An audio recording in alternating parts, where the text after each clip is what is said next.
portanto, muitas ideias para o debate que se segue e para o qual vou desde já chamar Ana Paula Martins, bastonária da Ordem dos Farmacêuticos, Paulo Duarte, presidente da Associação Nacional de Farmácias. Por via remota vai juntar-se a nós António Faria Vaz, vice-presidente do Infarmed. Sra. Bastonária, aqui à minha direita, por favor. Dr. Paulo, por favor. Como eu estava a dizer, António Faria Vaz vai se juntar a nós por via remota, ele que é vice-presidente do Infarmed.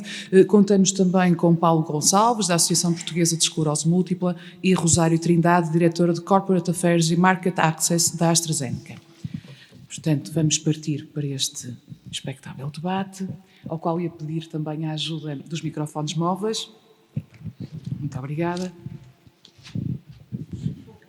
Paulo, de tudo o que já ouvimos aqui também esta manhã, pedia-lhe um comentário obviamente genérico, mas desde já deixando-lhe um mote de introdução que seria que expectativas, que necessidades, como as concretizar e que custos também para o utente. Eu não sei muito bem se me convidaram, porque eu sou um chato, um cliente chato dos sistemas de saúde, ou das unidades de saúde, se é porque sou viciado em melhoria de processos, se é por ser dirigente e não havia mais ninguém disponível nos dirigentes de associações de doentes. Eu começava por agradecer o trabalho apresentado pelo GTI, o Grupo de Trabalho liderado pelo Infarmed, e notar que levaram em conta muitas das recomendações das associações de doentes. Não porque nos tivessem perguntado, mas porque nós quisemos fazê-lo. Talvez quisessem fazê-lo, mas nós forçamos essa integração dessas opiniões, ou pelo menos garantir que a dávamos. As nossas expectativas são muito interessantes, porque de tudo aquilo que nós temos ouvido, fala-se muito do doente no centro e vê-se pouco o doente no centro. É curioso que nesta distribuição das cadeiras a Paula teve o cuidado de colocar o doente no centro, o que é muito significativo e interessante. E gostava de só deixar esta nota, que os brasileiros têm uma expressão muito interessante que é o tio explica. E eu gosto de utilizar essa expressão no sentido de o cidadão explica. Porque quando nós falamos de especialistas, muitas das vezes vamos buscar aqueles que são absolutamente fantásticos a transmitir as opiniões do que acham que o doente quer. Eu gostava de perguntar a alguns desses especialistas qual é a empresa que, quando lança um produto, não vai perguntar aos utentes, aos utilizadores desse produto, como é que ele sente que essas coisas vão funcionar. Até nos medicamentos começa-se pelo ensaio clínico. E, portanto, acho muito curioso que em muitas das situações, e esta é uma delas, se nós não tivéssemos dado esse passo, o GTI não tinha ouvido o GTD. E o GTD é aquele motor que arranca mais devagar, mas é um motor que é mais resistente e demora mais tempo. Portanto, o doente está sempre no centro teórico do que é enunciado e de todas as reflexões, sendo que não é ouvido. Pois, essa tem sido a prática. Nós temos garantido nos últimos tempos, nos últimos anos, que mesmo que não nos queiram ouvir, vão nos ouvir. Okay? E, portanto, eu fico muito feliz que a doutora Cláudia tenha dito que vai ser colocado em discussão pública, porque há mais de 70 associações de doentes que vão estar nessa discussão pública, ou pelo menos vão mostrar, ou vão trabalhar para dar também comentários a essa discussão pública. Eu pensando na questão do doente no centro, eu tenho muitos exemplos do que aconteceu, e as crises normalmente o que fazem é acentuar as dificuldades, os sintomas das dificuldades, e esta crise fez isso, e felizmente é a única coisa talvez que se pode retirar de positivo, é que acentuou uma série de dificuldades e a reação por parte, neste caso dos doentes, a isso. E tentando fazer uma analogia, é a diferença entre um ensaio clínico e a vida real. O ensaio clínico é aquela coisa em que nós colocamos o ambiente ideal dentro de um tubo de ensaio E depois temos a vida real. E a vida real, muitas das vezes, tem estes aspectos que se falaram aqui e tem o aspecto daquela pessoa que acha que é o que os doentes querem e depois a seguir vai-se ver na vida real e não é exatamente assim. Dou-lhe um único exemplo e trago aqui bastantes, se depois tiver tempo.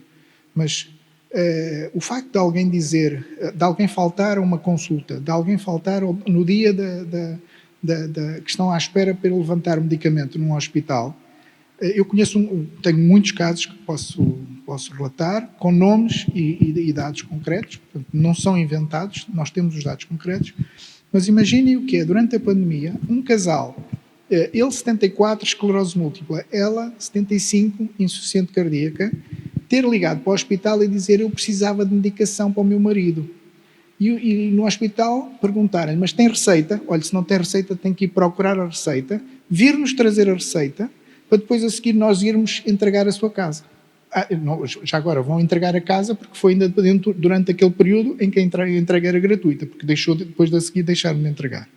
Ou outro exemplo, que uma senhora que ligou para o hospital a 300 km de distância, Albufeira, Lisboa, em que ela diz assim, olha, eu não consigo ir porque se eu for eu vou faltar ao trabalho. E eles disseram, se não vier cá e não vier buscar, não arranjar uma receita, nós não conseguimos. Isto já foi em junho, já fora do período. E então ela foi falar com o patrão e disse, olha, eu tenho mesmo que ir porque senão eu vou ter problemas de saúde, vou ter surtos. E ele disse, a senhora é que sabe. E ela veio, saiu de casa, apanhou um comboio às 6 da manhã e chegou a casa às 19 horas. Levou bronca do hospital porque não lhe levava receita, etc, etc, mas conseguiu 2 horas de espera, mais não sei quantas horas de transporte, mas lá conseguiu. Chegou a casa, tinha medicação, mas não tinha emprego, porque o patrão despediu. Foi em tempo de pandemia, portanto a expectativa é grande, de colaboração e de muita crítica, mas sempre com sugestões. As associações de doentes não vão fazer críticas se não tiverem uma sugestão para fazer. Obrigada, Paulo. Já continuamos a conversar. Deixe-me aproveitar essa sua deixa. Aliás, esses dados também, mas agora com casos reais, para não ser uma abstração e os utentes não passarem de meros números, são também já patentes, Sra. Bastonária, neste estudo populacional. Paulo, por favor, pode passar, não se importa. Neste estudo populacional promovido pela APA. Esta urgência já é conhecida, nomeadamente por vocês farmacêuticos, os alertas contam-se há anos. Há uma urgência que efetivamente não tem sido tida em conta e uma experiência que também peca por esse reconhecimento. Bom dia, obrigada, Paulo, é um gosto estar aqui, obrigada à APA pelo convite. Eu vou responder à sua questão, mas se me permitir vou fazê-lo de uma maneira mais ou menos organizada com alguns pontos que aqui tenho. Gostava que fosse muito claro hoje, em que pela primeira vez nos é apresentada, ainda que de uma forma sumária, aquilo que são as conclusões de um relatório de vital importância e que nós entendemos na Ordem dos Farmacêuticos que, primeiro, já vinha tarde, depois peca por tardio e depois, até hoje, até ao momento em que aqui entrei, não recebi nenhum relatório para audição pública.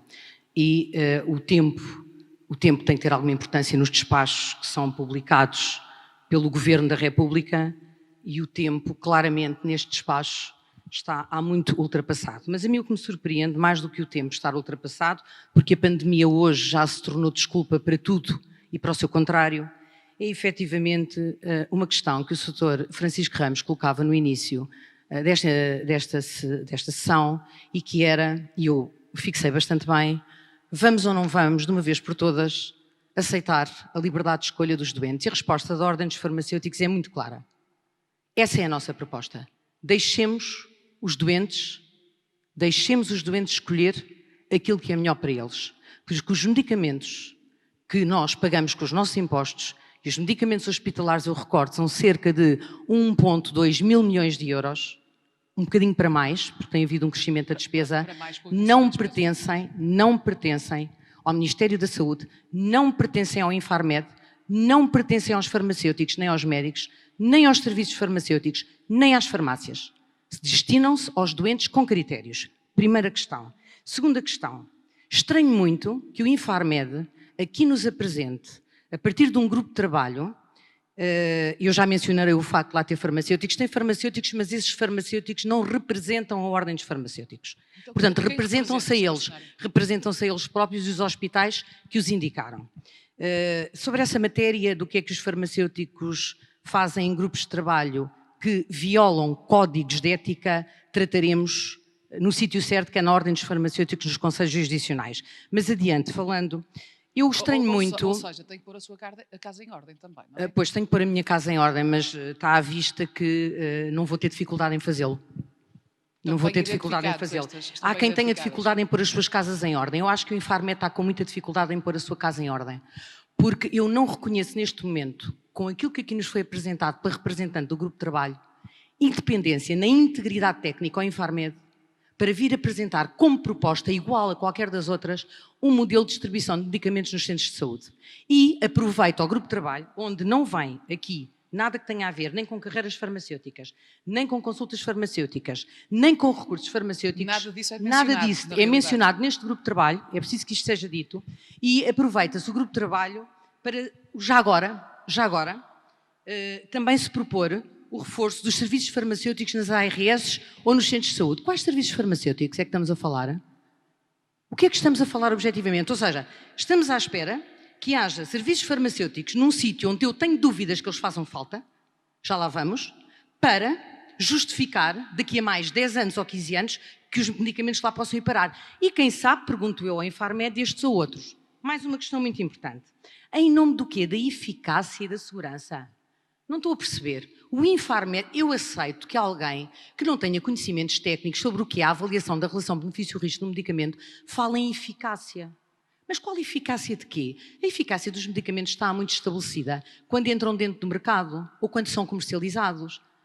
Portanto, eu pergunto objetivamente, quando a representante deste grupo de trabalho aqui nos diz que uma das razões que leva a que haja uma lista de medicamentos que até podem mudar de estatuto, de verdade se diga que este é um assunto de 20 anos. O primeiro relatório foi feito há 20 anos num governo em que realmente houve uma lista de medicamentos que foram avaliadas por um grupo de peritos.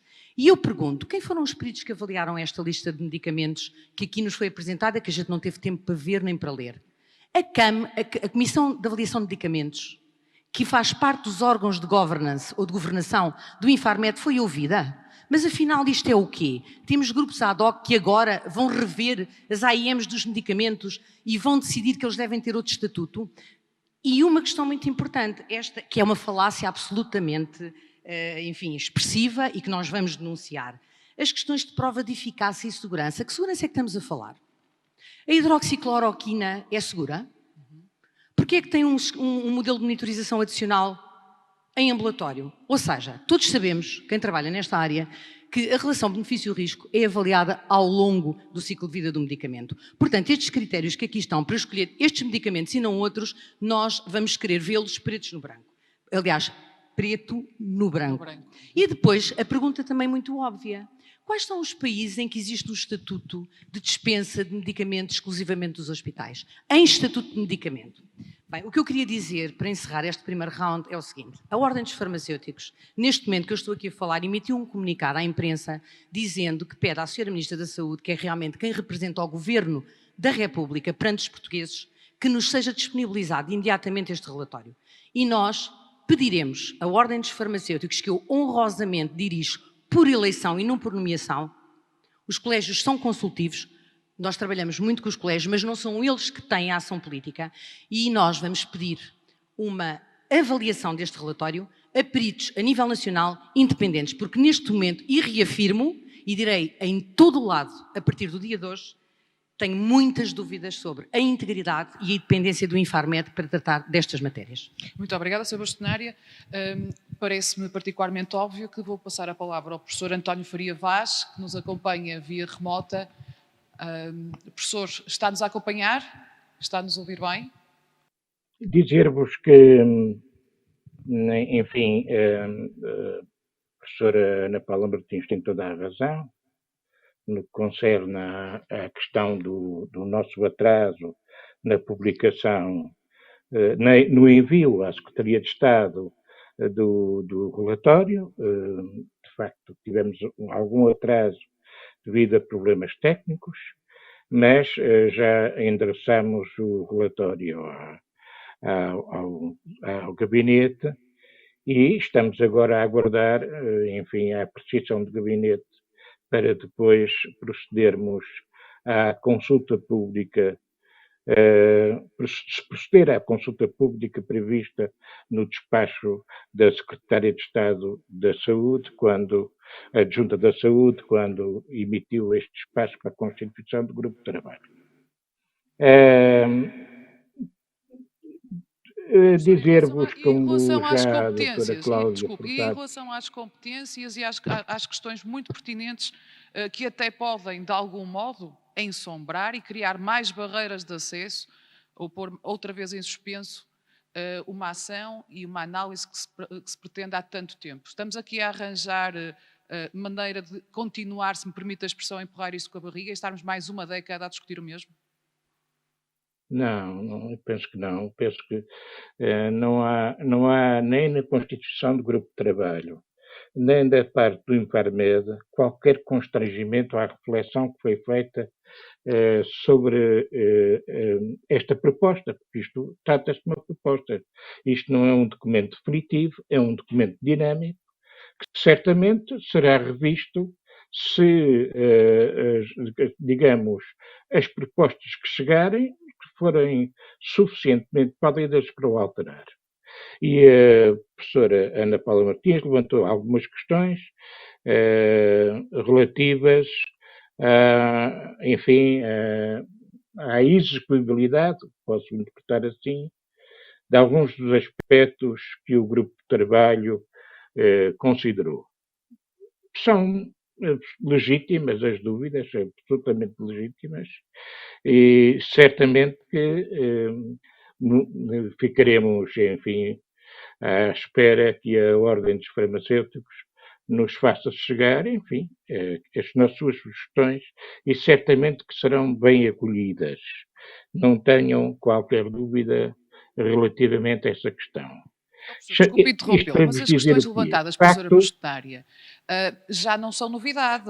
Desde a constituição do grupo de trabalho, que a não inclusão de especialistas, nomeadamente da Ordem, os próprios doentes sabia que a credibilidade destas mesmas conclusões ou propostas poderia estar ferida no seu âmago, não considera? Bom, eu respondo-lhe a essa pergunta de uma forma simples. O grupo de trabalho é constituído por 17 farmacêuticos, 2 médicos e um administrador hospitalar. Um médico é o presidente da Comissão Nacional de Farmácia Terapêutica e os farmacêuticos são, como a professora Ana Paula Martins disse, muitos deles membros dos diversos colégios da Ordem.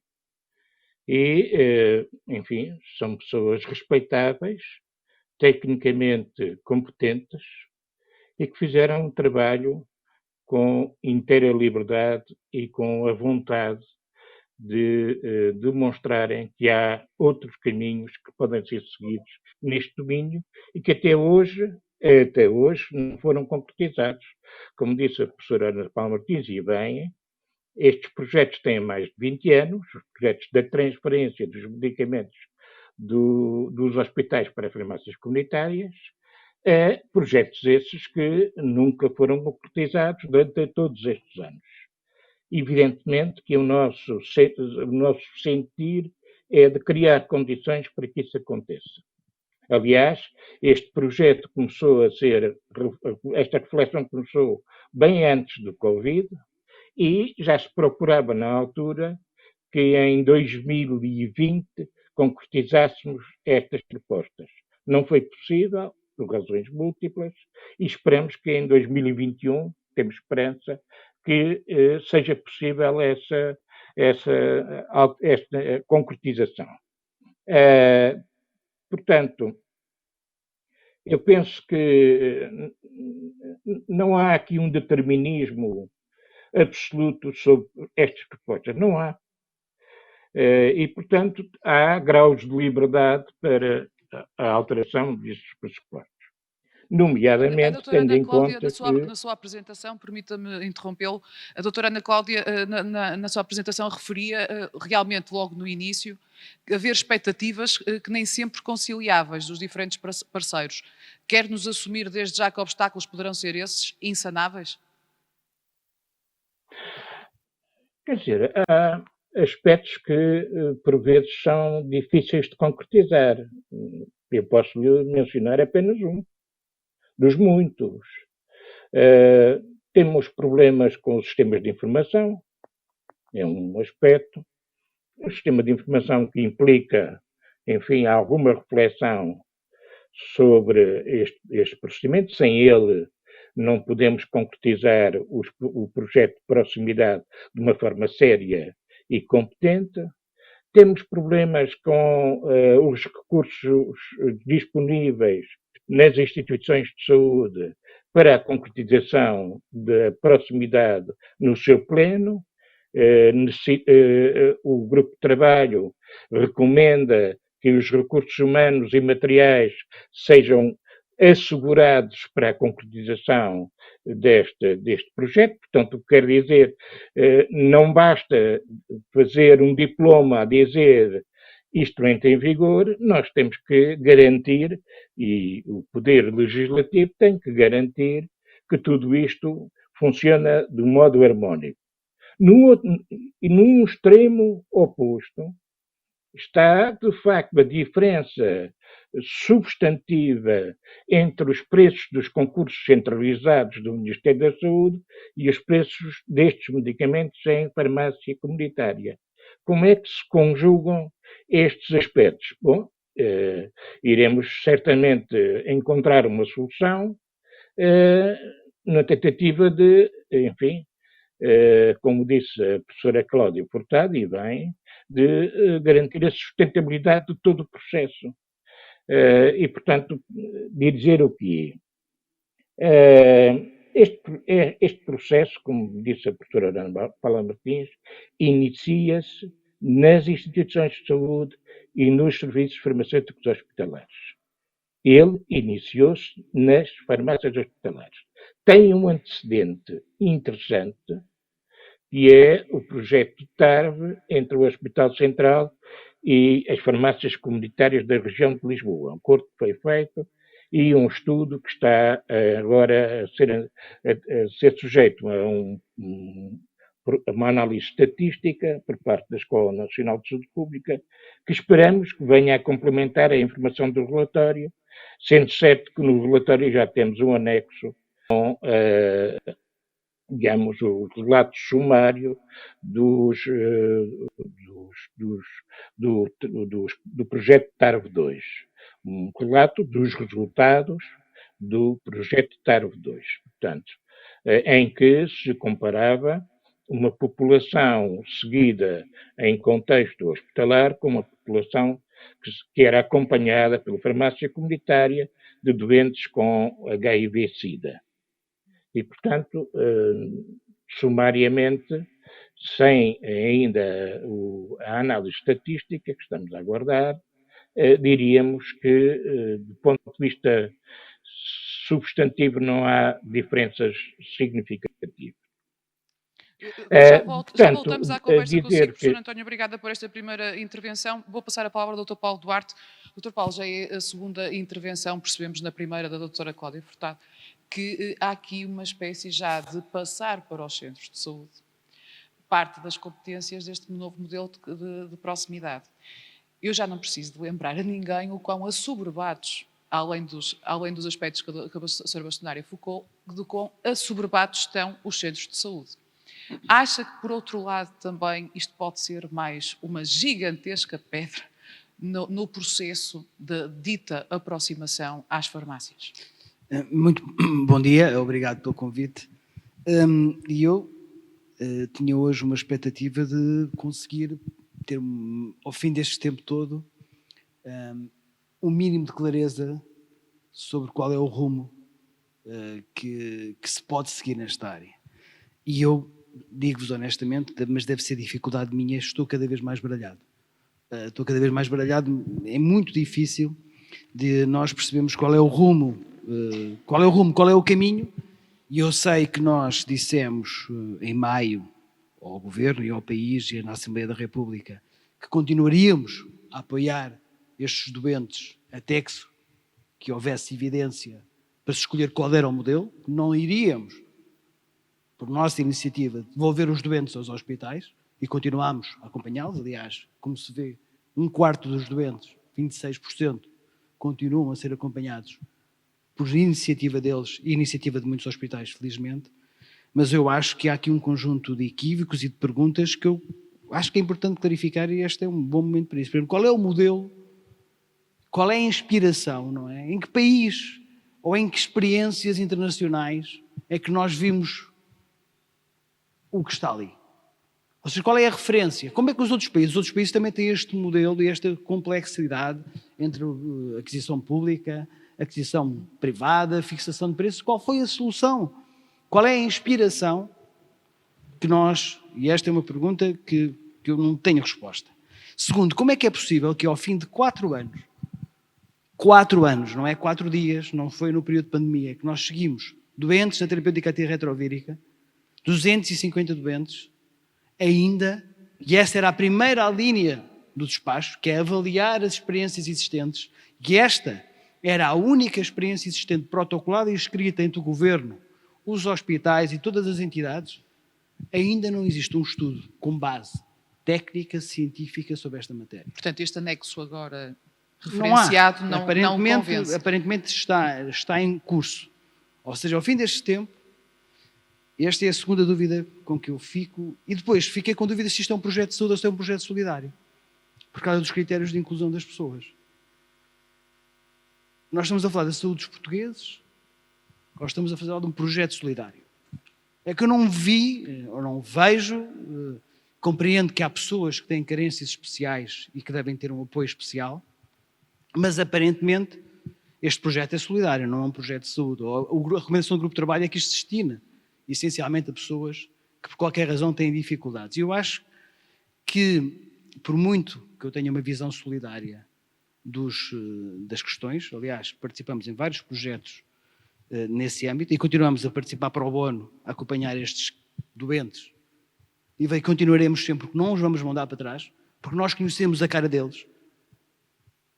As pessoas que o Paulo falou, eu conheço-as na minha farmácia, eu vejo-as, eu estou a acompanhar alguns doentes há 4 anos, que em setembro foram assustados, de repente, aparentemente tinham que voltar e entraram em pânico. Todos os meses lá vão. E a minha pergunta é, o que é que nós vamos fazer a estas pessoas? Vamos continuar de discussão em discussão? E onde é que está a base técnica, científica para aqueles 5 medicamentos? Eu peço-vos imensa desculpa. Qual é o referencial? A gente comparou os outros países todos e olhou a classificação técnica. Eu tenho muita dificuldade, e até porque eu gostava de cumprimentar a APA pelo estudo e a empresa que o desenvolveu. Nós fomos vindo produzindo informação, aparentemente muito pouco considerada, inclusive no próprio relatório, mas que os dados que nós vimos no estudo de hoje, das pessoas, não só confirmam como reforçam, inclusive, como é que nós conseguimos ter experiências que têm a ver não apenas com conveniência. Nós estamos a falar das pessoas terem dito, em metade dos casos, que a razão pela qual preferiam a farmácia é porque ali conseguiam falar com o farmacêutico. Eu acho que chega de hipocrisia. E eu costumo dizer, e digo sempre, eu sou o presidente da Associação Nacional das Farmácias. Não preciso de dizê-lo, mas digo, porque tenho a minha declaração de interesses sempre que falo sobre esta matéria. Mas antes de mais, sou português e sou farmacêutico. E se nós não tivéssemos, neste período, anuído a este desafio, e se estivéssemos em maio parado com o acompanhamento das pessoas, eu queria saber o que é que ia acontecer a estas pessoas, porque é que os cuidados de saúde primários logo em março não responderam. É uma boa questão. Porquê é que não foram eles? Nós pegávamos no sistema, não tem mal nenhum, eu vivo bem com qualquer modelo. Eu posso concordar mais, isso é parte da democracia. Agora, ele tem que ser explicado, tem que ser implementado e não faz mal nenhum. A vida é feita destas opções. Agora, nós não podemos não querer afunilar. Nós, em vez de afunilarmos com um grupo de trabalho as conclusões, nós abrimos o leque E, portanto, vamos continuar de discussão em discussão. Ia gerar mais confusão. Nos custos, e focou os custos, ouvimos, não para o Serviço Nacional de Saúde, portanto, dentro desta alteração de modelo, custos não para o Serviço Nacional de Saúde e não para os utentes. E eu pergunto-lhe, serão para as farmácias? Eu tenho, é uma boa pergunta, mas há uma questão que eu gostava de ver. Eu gostava de ver no relatório, vou ler com toda a atenção o relatório final, quais são os custos que hoje o sistema tem com esta distribuição. Quais são os benefícios gerados quando olhamos para os diferentes modelos, ou seja, os custos, seguramente que está no relatório, os custos atuais de cada uma das distribuições, do modelo, dos custos das horas dos farmacêuticos, das instalações dos hospitais, tudo o que tem a ver com o funcionamento, as alternativas, porque é que os cuidados primários podem ser uma melhor alternativa e que custos é que existiriam neste modelo, logística, distribuição. Adorei a ideia, essa aí tirou-me de pensar agora que cada hospital com um alvará de distribuição farmacêutica para distribuir medicamentos, parece-me que é algo bastante inovador e seguramente fará falta ao país. E, portanto, seguramente estão lá estas opções devidamente valorizadas e os custos. Nós, do nosso lado, sabemos que temos vindo a fazer trabalho, não nós, mas recorrendo sempre, por exemplo, na experiência que temos com o Hospital de São João, e tínhamos antes, com o Centro Hospitalar de Lisboa Central, nós temos medido, recorrendo, no caso do Porto, à Faculdade de Medicina do Porto, Lisboa, à Faculdade de Medicina de Lisboa, à Faculdade de Farmácia, outros institutos, Universidade Católica, vindo gradualmente a tentar produzir evidência sobre esta matéria, porque esta discussão tem que ter uma base mínima, ou de uma experiência internacional, regras, em que funcione, ou de evidência científica portuguesa. E eu tenho muita pena que, passados mais 120 dias, em pleno período de crise, em que nós precisávamos libertar pressão para que os farmacêuticos hospitalares possam estar disponíveis para gerir os doentes que neste momento estão a chegar lá, porque essa é a nossa prioridade. E o próprio eco que têm também deste estudo dos próprios doentes. E nós estejamos ainda igual, na minha opinião, pior do que estávamos antes da criação do grupo de trabalho. Muito obrigada. Vou-lhe pedir para passar, por favor, a Rosário Trindade. Rosário, também dentro da discussão, a indústria farmacêutica acaba por fazer parte, obviamente, de um circuito, está até jusante. E há aqui um obstáculo também, enquanto se discute, há um ponto que não é focado também deste lado. Não me parece que vá haver, por exemplo, um alívio das restrições da indústria nos programas de apoio. E se estamos a falar da autonomização de doentes, a indústria também poderia ter aqui um papel, digo eu, na leitura do maior apoio ao doente. É certo que no passado tivemos abusos, mas há aqui uma espécie de paga ao justo pelo pecador e a restrição foi realmente coartante. Estamos a perder aqui também uma oportunidade nesta viagem de poder aproveitar melhor o parceiro e de vocês serem um braço mais amplo e aliviar também até por aí este apoio e os custos associados. Bom dia, Paula. Eu vou fazer um disclaimer inicial, que é dizer que eu obviamente não estou a falar em nome da indústria farmacêutica, mas estou a falar suportada nas discussões, nos consensos e nas dificuldades que nós identificamos no sistema.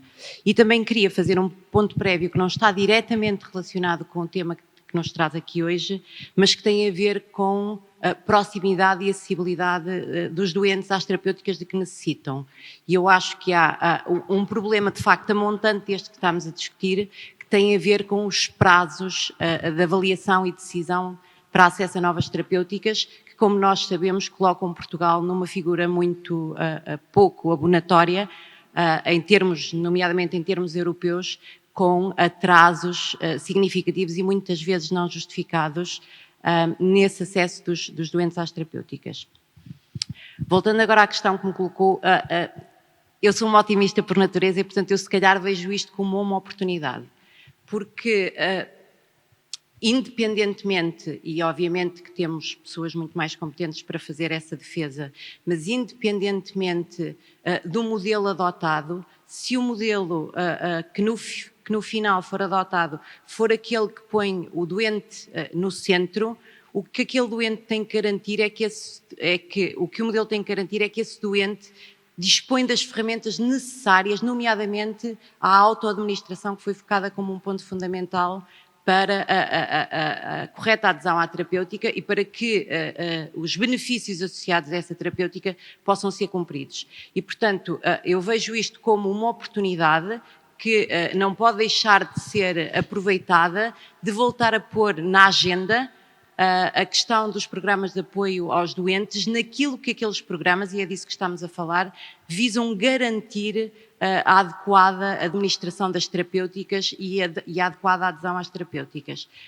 Eu também vejo este projeto, como digo, independentemente daquilo que serão as especificidades, como a oportunidade de nós cumprirmos aquilo que o Sistema Nacional de Avaliação de Tecnologias de Saúde preconiza e define desde 2015, que é nós termos um sistema de informação que apoie quer a avaliação dos medicamentos, nos modos em que ele é feito, quer que permita recolher dados de vida real, dados de efetividade, que permitam quer a reavaliação desses medicamentos, quer a avaliação comparativa dos medicamentos que estão a entrar no sistema. Portanto, quando nós dizemos que temos esta necessidade de termos um sistema que permita este acompanhamento e esta monitorização, nós vemos esta novidade, este anúncio, como a oportunidade de finalmente investirmos num sistema que a indústria pede há anos, que se tem oferecido para ajudar a desenvolver e implementar,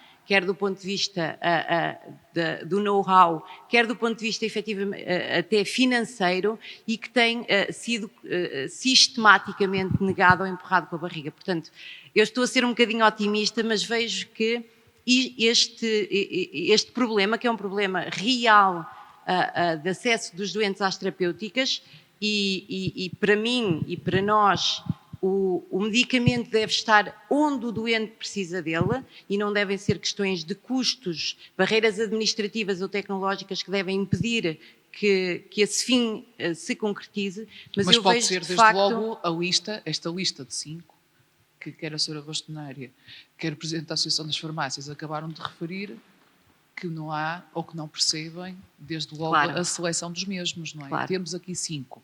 Que 5? Porque Porque estes estes? 5? E até quando estes 5? Claro. Podemos começar logo aí, a quebrar um bocadinho o seu otimismo, ou não?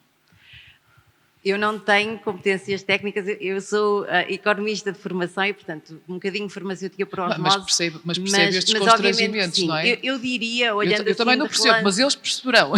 eu olhando de relance para a lista, diria que é um conjunto de medicamentos que, na sua natureza, são já medicamentos genéricos, sem grandes custos unitários associados, obviamente com um perfil de segurança-risco, enfim, mais conhecido, mas penso que só isso é insuficiente para definir uma lista de medicamentos, quando aquilo que, na verdade, se propõe é tornar o medicamento acessível para o doente no ponto de contacto que é o da preferência do doente, quando não há outras questões, não é? E essas foram referidas, Claro, que obstem a esse acesso. Obrigada. Paulo, voltamos assim, depois de ouvirmos esta primeira ronda, a lista, a credibilidade do processo e a realização ou concretização do processo, que já percebemos que, ao contrário da doutora Rosário, eu pelo menos não fiquei muito otimista. Já percebi que se calhar temos aqui mais margem para confusão e espera por parte do doente, certo? Bom,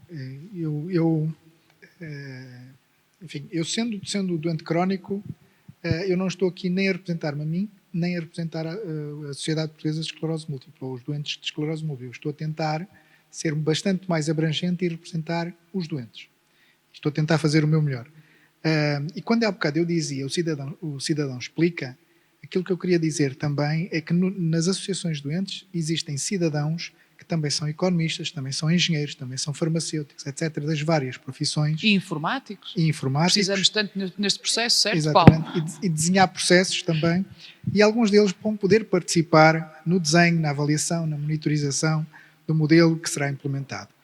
E vão poder também participar na avaliação e monitorização deste processo, a história dos tais medicamentos. Porque eu já ouço falar nisto há uma década. Ou melhor, não é ouço falar nisto, corrigindo. Eu só estou nisto, eu sou maçarico nestes temas. Okay? Eu sou muito recente nestes temas. O que eu aprendi em pouco mais de 12 meses, porque aquilo que me possam estar a ouvir dizer, dá a sensação que já algumas pessoas me disseram, eu estou nisto desde de janeiro do ano passado. Eu não percebia rigorosamente nada e muito daquilo que eu estou a dizer poderá ser asneira. Okay? Agora, daquilo que eu tenho ouvido, eu gostava de deixar uma pergunta. Onde é que está a avaliação que nós fazemos do serviço que é prestado ao cidadão? E se fosse possível, avaliar esse serviço. Se fosse possível que um hospital, neste caso, em relação, nesta década, uma das coisas que se podia ter feito era, se fosse possível, colocar no financiamento dos hospitais a avaliação por parte do cidadão do serviço que lhe é prestado, incluindo a questão da medicação. Porque o facto de ser esta lista ou outra, eu não tenho competências para o fazer. Aquilo que eu posso dizer é se aos especialistas, nomeadamente aos médicos, aos enfermeiros e aos farmacêuticos, eu dizer eu preferia assim, eu preferia assado, e depois a seguir poderem-me dizer, olha, não, por questões clínicas não é possível ser feito assim, desta forma, etc. Aquilo que eu posso dizer é que se eu tiver que cumprir, ir buscar à farmácia comunitária, hospitalar, etc., até às 5 da tarde, ou até entre as 11 e o meio-dia, como aconteceu na semana passada, porque isto tem sido tanta coisa em tão pouco tempo que é absolutamente uma montanha-russa. Nós não podemos continuar com modelos que não sejam avaliados. É impossível nós termos modelos que não sejam avaliados e avaliados não só pelos especialistas, nós precisamos de especialistas, o Paulo Cleto Duarte falou nisso, é efetivamente necessário que esses especialistas sejam obviamente ouvidos, mas o que é estranho é que se façam avaliações e desenhos de legislação ou propostas de legislação sem se ouvirem as pessoas, os utentes. E isso é muito estranho, porque um grupo de trabalho, seja ele qual for, sobre qualquer que seja o tema, não ouvir os doentes é uma coisa muito estranha. E nós estamos à volta, muito unidos em querer que o doente esteja mesmo no centro e vamos mover a montanha. Porque isto é uma montanha. Esta auscultação pública que agora é anunciada, muito rapidamente, 3 pontos fundamentais que os doentes vão desde já incluir para consideração, que consideram imperativo. Olha, desde logo, a forma de contactar e ficar registado o pedido de contacto com profissionais de saúde. Okay? A segunda é a possibilidade e a garantia da segurança dos dados. Porque nós não podemos assumir que uma pessoa que está à nossa frente, por ser um profissional de saúde, tem direito ou tem legitimidade para aceder. Nós temos que garantir essa confidencialidade e no caso da legitimidade ser ultrapassada, a forma e depois a terceira questão é a monitorização de todo o processo. Porque se nós não conseguirmos monitorizar, estou a falar dos clientes do sistema. Se os clientes não puderem avaliar, aquilo é tudo avaliado assim um bocadinho na nuvem, como hoje se fala muito. Sr. Bastonário, necessidades de sistemas de informação, todos bem conhecemos as dificuldades que isso coloca, linhas do modelo de financiamento que ainda não muito esclarecidas, ainda não percebi muito bem, para termos aqui um sistema também um pouco mais profissional, em vez de perspectivas de projetos piloto, ad hoc ou até de boa vontade, e este assoberbar também de concentração nas farmácias hospitalares. Já aflorou um pouco esta questão há pouco. Desviar, parece-me que podemos correr aqui a tentação de desviar com a introdução também, desde logo, nos centros de saúde, a tal pedra gigantesca que logo à partida pode bloquear toda esta mudança. Paula, 2 ou 3 comentários que vão direto à questão que coloca e se permite que de alguma forma também abordam mais aqui 2 ou 3 pontos. Em primeiro lugar, a Ordem dos Farmacêuticos, enquanto eu for bastonária, jamais aceitará uma medida que transfira a cedência destes medicamentos para os centros de saúde. Porque nós vamos explicar aos portugueses que hoje procuram os centros de saúde para ir buscar cuidados, que são cuidados fundamentais, essenciais, e que não conseguem no meio da pandemia. A pergunta que nós vamos fazer aos portugueses é exatamente como é que vão passar também a ir lá buscar medicamentos. E eu vou dar um exemplo muito claro. Nós não precisamos de grandes enquadramentos jurídicos, a não ser o que a Sra. Ministra fez durante o período de pandemia, que permitia que operações como aquela que aconteceu, a Luz Verde, e outros projetos piloto que já foram aqui referidos, acontecessem. Nós não precisamos de enquadramentos excepcionais, com critérios extraordinários, nem com modelos complexíssimos, para justificar coisas que nada têm que ver com a conveniência e a segurança dos doentes, para fazer chegar os doentes durante o período de pandemia. E este estudo que aqui está, que não é o único, que eu parabenizo, mas não é o único, já houve outro estudo apresentado há pouco tempo na Ordem dos Médicos, também com a APA, que mostrava que uma das coisas que melhor funcionou durante a pandemia, com 99% de satisfação, foi exatamente a dispensa de medicamentos em proximidade, nas suas diversas formas, e as suas diversas formas foram através da farmácia comunitária e através do domicílio. É preciso dizer que há muitos doentes que querem receber o seu medicamento no domicílio. E, portanto, se querem receber o seu medicamento no domicílio, devem receber o seu medicamento no domicílio. Outros querem recebê-lo na farmácia comunitária. Devem poder fazê-lo. A Ordem emitiu normas muito claras, orientações, que é para isso que servem as ordens profissionais com poderes delegados pelo Estado, sobre a integridade do serviço farmacêutico. E por isso é que eu há bocado disse, e não me vou desviar da sua pergunta, disse que os farmacêuticos que estavam neste grupo de trabalho, e o Sr. António Faria Vaz, vice-presidente do Infarmed, acabou de dizer que são pessoas muito respeitadas, serão com certeza. Mas, a partir do momento em que viabilizam um relatório onde se coloca em cima da mesa a possibilidade de um centro de saúde disponibilizar medicação, eu diria que essa respeitabilidade começa a estar em causa. Eu vou dar o único... Nós tivemos 2 queixas durante o período da pandemia relativamente à dispensa em proximidade. E uma delas, eu vou relatá-la, foi exatamente numa OLS, em que o doente precisava de um biológico, recebia o seu biológico, pediu para receber na sua farmácia, o medicamento biológico, a farmácia, neste caso o farmacêutico, ficou à espera que o medicamento chegasse. Eu tenho isto documentado, mandei para o jurisdicional, mandei para o colégio de farmácia comunitária e hospitalar, portanto isto está absolutamente rastreável.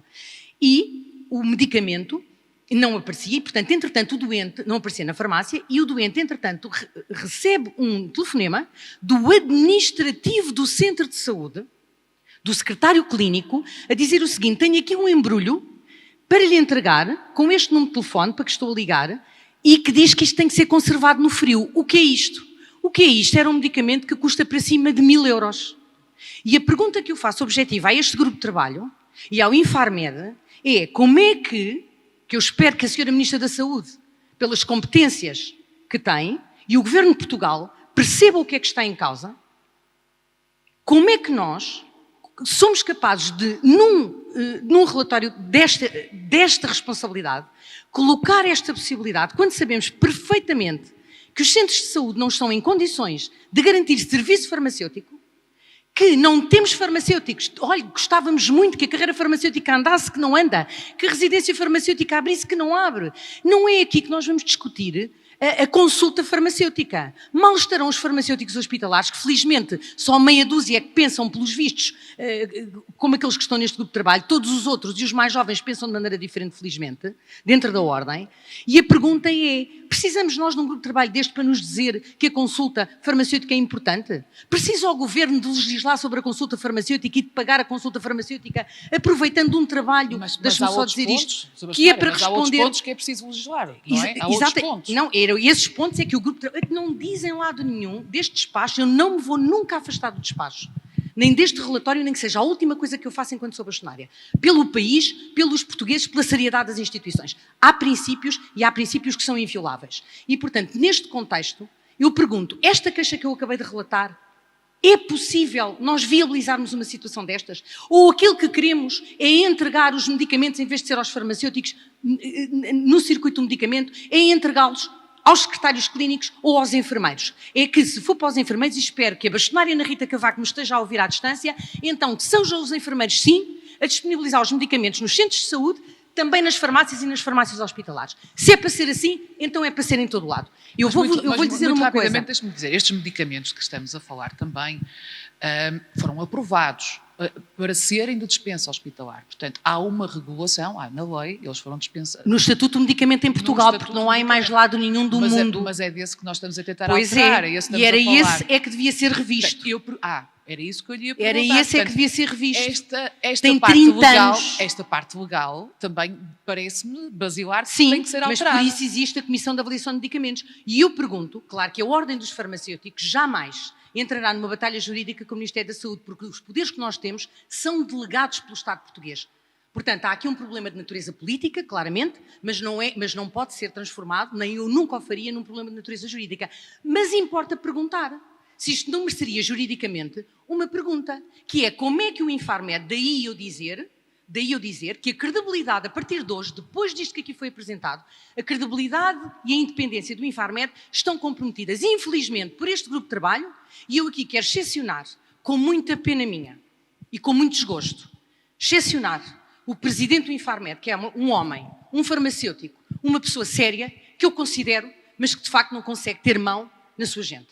Porque, na verdade, isto não é aceitável. Este grupo é tudo menos livre. Porque se fosse livre, tinha pedido à Comissão de Avaliação de Medicamentos, que é desfiada, dirigida, que tem vários pares, dirigida pelo professor Vasco de Jesus Maria, tinha pedido uma revisão do estatuto destes medicamentos, destes e de outros. Não há aqui critérios nenhuns e eu não aceito, aliás, eu não levo lições nenhumas sob o ponto de vista académico, nem profissional, sobre a evidência que é necessária para avaliar a relação benefício-risco dos medicamentos. E por isso não aceito que a agência reguladora, através de pessoas que sobre esta matéria sabem possivelmente menos do que muitos de nós que não estamos na agência, e por isso é que nós vamos pedir uma peritagem nacional e internacional para exatamente avaliar aquilo que vai ser publicado neste relatório. Porque aqui a culpa não vai morrer solteira. Nós não vamos admitir farmacêuticos e acredito que os médicos nos seguirão, ou melhor, que também entrarão neste movimento, e outros profissionais, porque não é aceitável que uma entidade reguladora,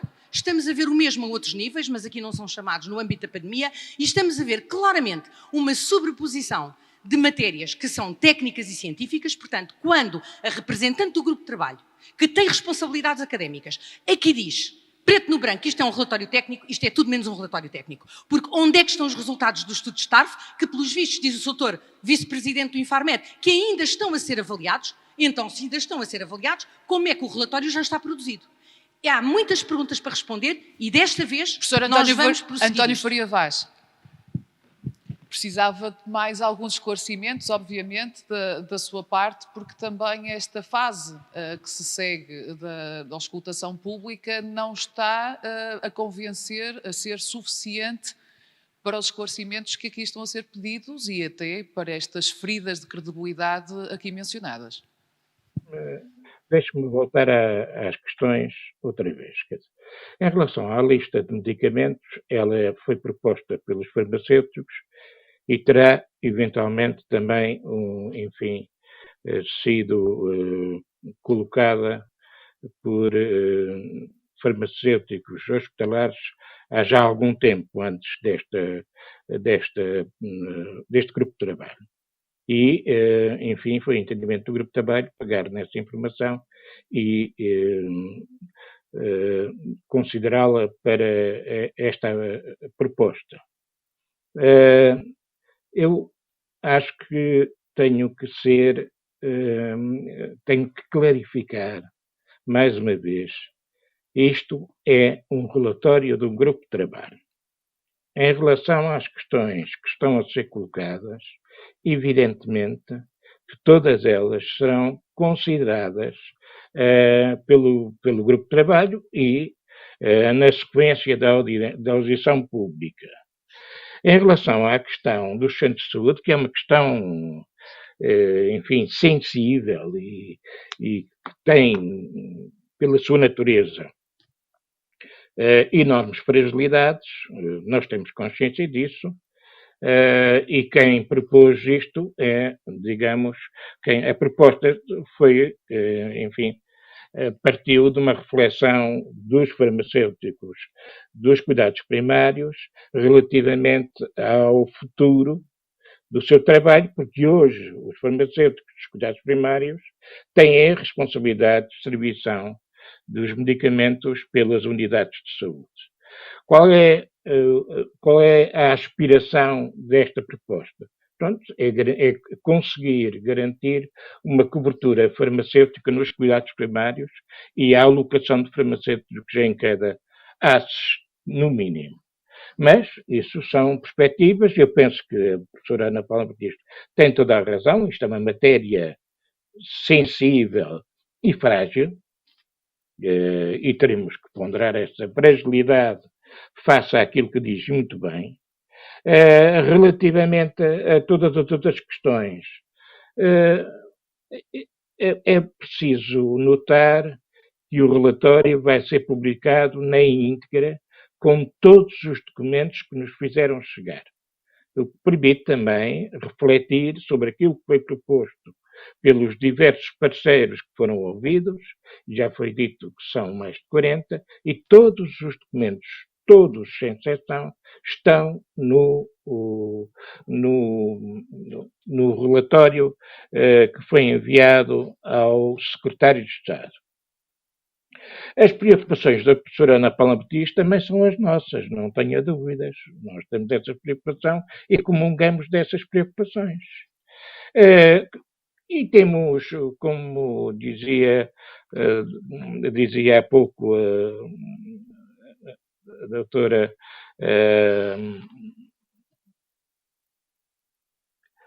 doutora Rosário Trindade, como dizia há pouco, nós temos que ser otimistas. Quer dizer, isto é um projeto que implica a criação de um novo serviço. A criação do novo serviço implica sempre, este serviço não existia previamente, organizado, legislado, etc., implica necessariamente um investimento financeiro por parte do governo. Isto é, para que este serviço possa acontecer. Investimento financeiro, que implica um sistema de informação, já agora dizer, o grupo de trabalho considera essencial que a medição do impacto daquilo que propõe, ou daquilo que vier a acontecer, quer em termos de indicadores de saúde, quer em termos de satisfação dos utentes. Portanto, eu penso que se nós olharmos o relatório com alguma bondade, eu penso que, no essencial, estamos todos de acordo. Uns pensarão de uma forma mais, enfim, específica, outros não. A ideia era, vamos criar condições para que a proximidade se concretize. É isso. E não há aqui entendimentos de uma forma ou de outra. Não temos esse tipo de filosofia. Nossa filosofia é aproximar a dispensa hospitalar dos utentes, dos doentes. Professor António Faria Vaz, e é desta forma, calma, que é desta forma ou de outra forma, logo veremos. Cada vez mais distante à medida que vamos concluindo esta conversa. Nomeadamente, outra ideia, a da equidade. Permita-me acrescentar ao seu último raciocínio. Quem adere, portanto, privilegiar os doentes que aderem.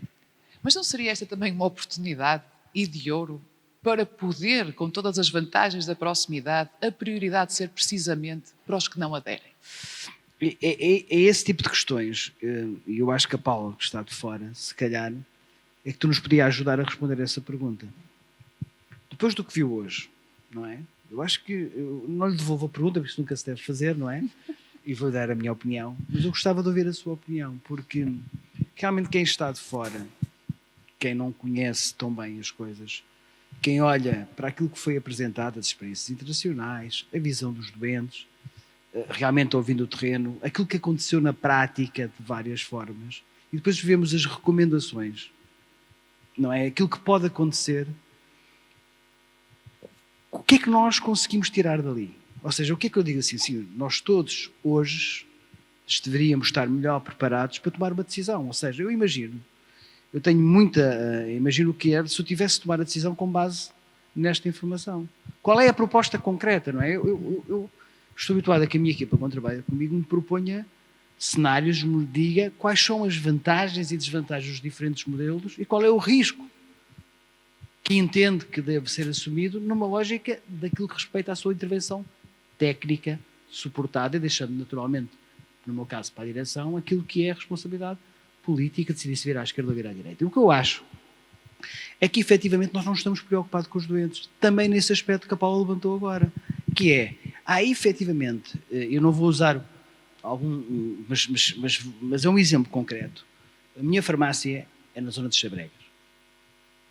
Os doentes que eu acompanho não são doentes, são doentes complexos, de um ambiente muito estruturado, e alguns deles vivem mesmo, um deles vive mesmo na rua.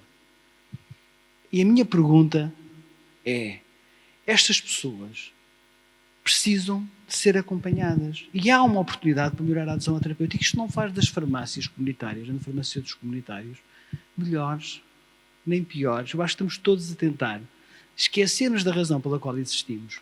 E sim, às vezes a minha intervenção vai contribuir para que o Paulo e outros doentes possam ter uma melhor adesão à terapêutica. E noutros casos, efetivamente, pelo conhecimento que têm, pela autonomia que têm, a minha intervenção já não é tão relevante. Eu nem consegui perceber. Eu ouvi hoje de manhã uma separação entre dispensa e entrega, que eu nunca ouvi falar como farmacêutico. Eu, como farmacêutico, não consigo perceber a diferença entre uma dispensa e uma entrega. Supostamente são sinónimos, mas pronto, mas eu também não sou especialista linguista, portanto é verdade, natural. Que mais uma vez está a direcionar o discurso para o centro, como doente no centro, mas a verdade é que este projeto também poderia ser uma espécie de alavanca financeira para as próprias farmácias, que perderam, e vimos também isso na apresentação do Dr. Duarte, margens, pressionadíssimas com margens. Mas, todo o processo, todo o circuito se poderia aqui conciliar, pergunto eu. Certo, Paulo, mas isso não... Vamos lá ver, isso é o resultado de uma decisão, não pode ser... Eu não posso. Se isto, não pode ser o móvel, isso que está a dizer. Isto era a mesma coisa que se eu defendesse, se eu fosse contra os medicamentos genéricos, porque a minha margem é maior nos medicamentos de marca. Quando eu sei que os medicamentos genéricos são bioequivalentes, fazem com que os estádios doentes poupem dinheiro. Portanto, se eu fosse exclusivamente olhando para a vertente económica ou financeira da atividade das farmácias, eu não defenderia o crescimento e o desenvolvimento do mercado genéricos em Portugal. Mas neste ponto, está direto ao ponto. O que eu estou a dizer é que, se essa for a opção política, se isso fizer sentido para os doentes, se isso tiver evidência científica, se tiver referenciação internacional, aí sim, então vamos estudar de que forma é que isto pode impactar positivamente e preservar a rede de farmácias onde ela é mais precisa. Porque, infelizmente, mesmo sendo Xabregas uma zona difícil, como pode ser Marvila, pode ser outras quaisquer nas zonas urbanas e suburbanas, o que nós estamos a dizer é que as pessoas fazem 100 quilómetros. Se nós estivéssemos a falar o valor quilómetro que nos pagam, que é dedutível fiscalmente, são 32 cêntimos, não é? Estamos a falar de 32 euros que as pessoas gastam do seu próprio bolso, em média, para irem buscar a terapêutica. E isto, além das horas que perdem e além do trabalho e do impacto que isto tem. O estudo é claro, pelo menos só numa deslocação, 13 mil quilómetros, 15 euros de poupança por cada doente já é. E, portanto, estamos a falar só do lado do doente. Portanto, o que eu estou a dizer é, há muita margem e nós, eu disse isto, aliás, não me lembro, o ano passado, tivemos uma conversa, na altura, o secretário era o professor Francisco Ramos, ele dizia, eu preciso de evidência, na altura, já há um ano, para sustentar a minha decisão. E estamos a falar de um projeto concreto. Passado um ano, essa evidência não foi produzida sobre o mesmo projeto. Era junho ou julho de 2019. Muito obrigada, Dr. Paulo. Vou pedir que passe à Dra. Rosário.